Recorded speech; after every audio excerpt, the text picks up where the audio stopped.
जेके Yadav films present.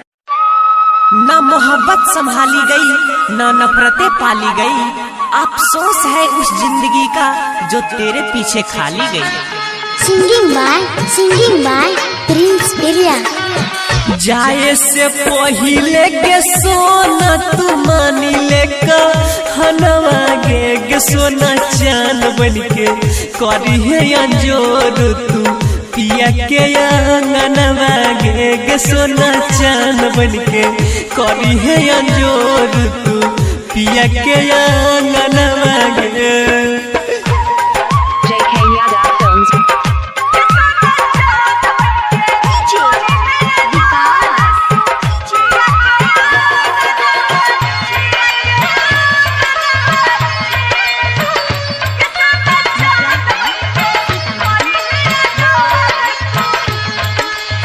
भूल जइबो पगली हम सोचल सभे सपनवा गे जान चान बनके करी है अंजोर तू पिया के अंगनवा गे जान चान बनके करी है अंजोर तू पिया के अंगनवा गे।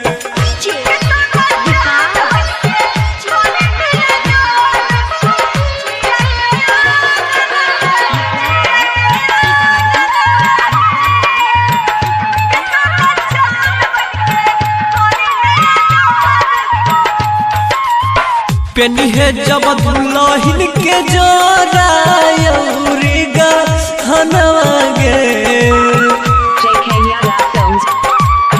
देख दी है सुंदर सुरातिया मनाई ले मनवा गे जन चान बनके करी है अंजोर तू पिया के अंगनवा गे सोना चान बनके करी है अंजोर तू पिया के अंगनवा गे।